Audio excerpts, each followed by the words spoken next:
2023年8月15日，一件极其诡异又被刻意忽视的事情发生了。中国国家统计局官网静悄悄地更新了一条公告，为优化统计制度，提高数据质量，自即日起暂停发布青年失业率。没有解释，没有具体时间表，没有舆论反馈的渠道。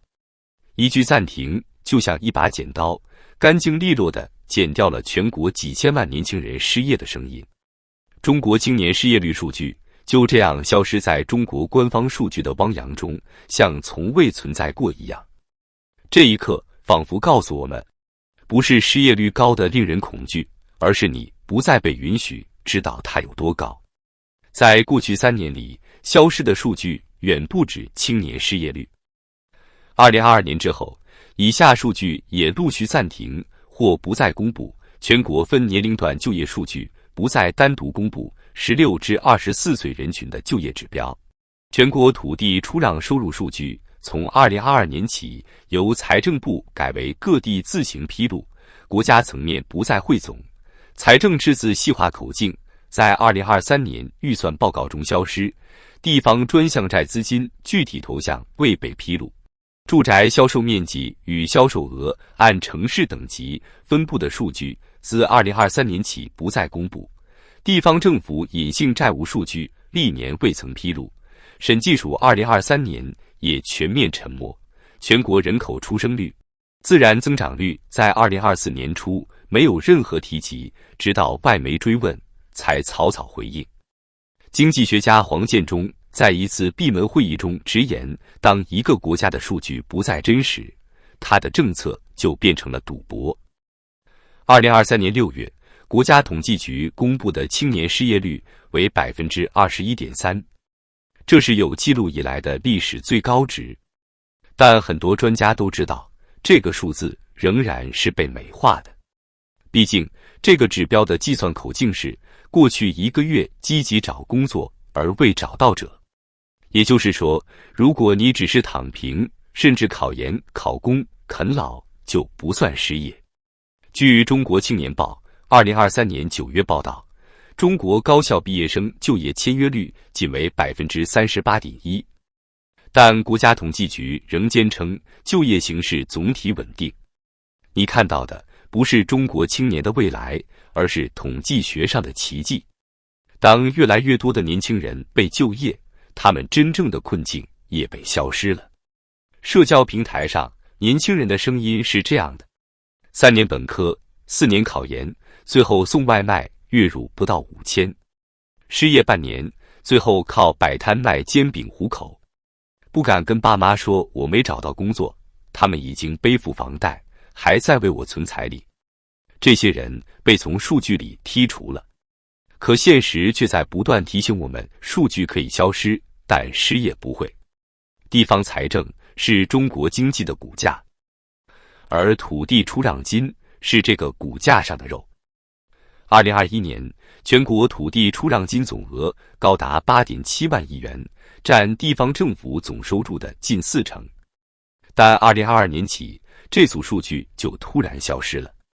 不是没有土地交易，而是数据太惨，不方便公开。根据第一财经报道，2023年全国土地出让收入同比下降超过 35%， 其中郑州、南京、杭州、天津等城市下降超过 50%。 数据一公布，市场就恐慌，地方债就可能爆炸。所以不如直接不公布。某东部沿海城市财政局匿名官员坦言，我们已经靠借债还债，地方平台债一大半拿去还旧债，哪还有钱建地铁、修路、搞招商？现实更惨烈。2023年，超过120个地级市传出财政困难或政府欠薪的传闻。在贵州榕江，一位公务员在网络匿名发帖，已经5个月没发工资，孩子上学都要借钱交学费。但你在统计局的官网上看不到这一切。中国房地产一直是中国经济的发动机，占 GDP 的比重一度超过 25%。但2023年起，统计局不再按城市等级公布住宅销售面积与销售额，而改为全国汇总口径。换句话说，北京、上海3、4线城市的房市冷暖全都混在一起，看不出冷热变化。为什么？因为3、4线城市房价暴跌已经难以掩盖。比如鹤岗均价跌破2000元每平方米，株洲挂牌房价较2021年高点下跌超40%，营口、鞍山、七台河部分地区房屋免费送，只要你来接。有媒体实地调查发现，至少有78个3线以下城市出现大规模二手房挂牌超新房成交10倍的局面。这些地方的房价下跌，交易冻结，烂尾频发，正在摧毁中国人的财富梦想。于是统计口径也随之调整，以全国平均值掩盖局部灾难。2023年10月，全国人大通过追加1万亿元特别国债，这是自疫情以来第3次通过人大特别会议追加债务，前2次分别是2020年与2022年。而与此同时，财政部的专项债明细用途数据也不再披露，我们再也无法得知这1万亿是花在了地铁、旧改还是还债。专家分析，当债务的流向不透明，货币政策就可能成为掩盖金融风险的工具，而背后是一个几乎被全民忽略的问题：中国的真实债务率早已超过了可控水平。根据中国社科院发布的《中国国家资产负债表2023》，中央政府债务约30万亿元，地方政府显性债务约37万亿元，地方隐性债务保守估计超过50万亿元，政府总债务超117万亿元。而中国2023年 GDP 总量为126万亿元，这意味着政府债务率已接近93%，远超国际警戒线60%。你在新闻里看到的是财政健康、经济复苏，但你在数据里读到的是国家信用正在被一点一点透支。所有这些数据的消失，背后伤害最大的不是那些拥有海外资产的富人，而是那个曾被称为社会稳定压舱石的中国中产阶级。他们有房贷要还，他们送孩子上学，盼望买房成家，他们不敢炒股，不敢投资，只能盯着工资卡里的数字一天天缩水。而现在，连他们赖以判断风险的数据也不见了，没有人告诉他们，到底还有多少地方政府濒临破产，多少年轻人找不到工作，多少房子卖不出去，多少债务将在明年集中暴雷。于是他们只能靠感觉生活。我感觉这2年好像钱更难赚了，我感觉朋友越来越多移民了，我感觉孩子读书再努力也找不到好工作了。但感觉不是决策依据，数据才是。而当国家连最基本的数据都不愿告诉你时，那就是一场对中产的背叛。在这个数据能决定一切的时代，谁掌握数据，谁就掌握未来。而当数据被故意删除、隐瞒、伪造的时候，一个国家的未来也就走进了黑箱。这不是猜测，而是现实。国家统计局在宣布暂停发布青年失业率时说，是为了进一步完善劳动力调查统计。听上去合理，但我们回顾历史就会发现，这种暂停往往意味着永久消失。2016年前，中国每个月都公布房地产待售面积，但2016年后，这项数据悄然取消，取而代之的是去库存取得显著成效的宣传。结果呢？2017至2021年，全国3、4线城市库存持续积压，成交断崖，大量房企在库存里埋雷。2021年开始，恒大、融创、佳兆业等陆续爆雷。截至2024年，全国未交付烂尾房高达1500万套，涉及资产超过20万亿元。没有人警告过普通购房者，也没有数据供他们判断。他们只知道房子买了，楼却永远盖不起来。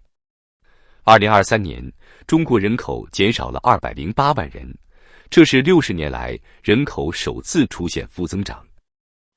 而自然增长率、出生人口、育龄妇女人数等关键口径，不是数据消失，就是语言模糊。直到2022年，联合国在世界人口展望中预测印度将于2023年超过中国，成为全球最大人口国。我们才知道，原来我们的人口红利早就消失了，只是没有人告诉我们。经济学家张维迎说过，中国最大的风险不是通胀，不是债务，而是失真数据。当政府、企业、老百姓都被伪装的数据误导，就像盲人骑瞎马，夜半临深池。误判的后果是灾难性的。企业层面，外贸出口商2023年数据显示出口稳定增长，但实际上大量欧美订单转移至东南亚。中小制造业看到 PMI 回暖假象，盲目扩产，半年后发现库存堆积，订单断崖。互联网公司以为毕业生就业率回升，纷纷减少校招，导致实际岗位锐减，应届生陷入更深失业泥潭。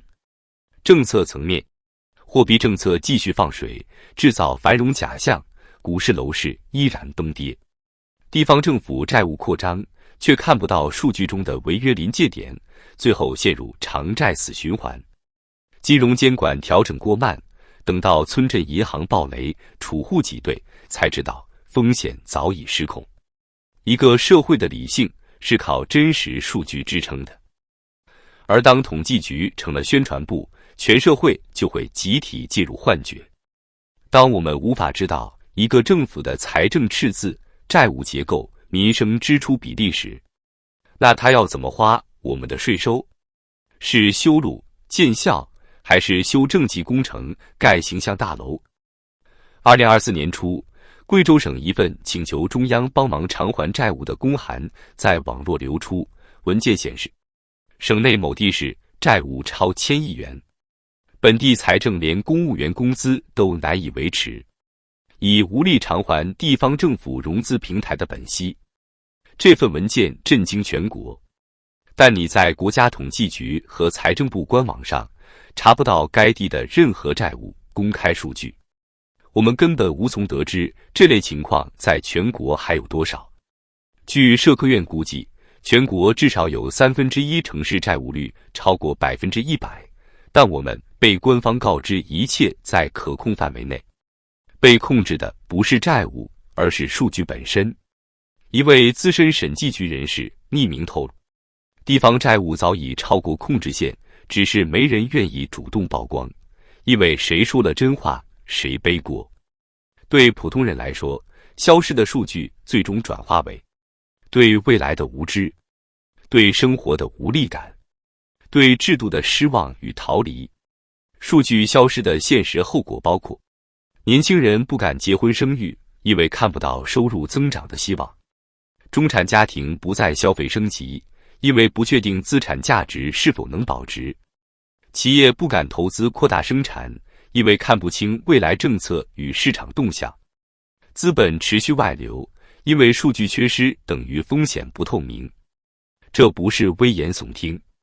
根据招商银行与贝恩公司联合发布的2023中国私人财富报告，超过 48% 的高净值家庭计划资产海外配置，其中1/3的理由是担心中国宏观经济与政策风险，而这些风险大多来自于信息不透明、数据失真。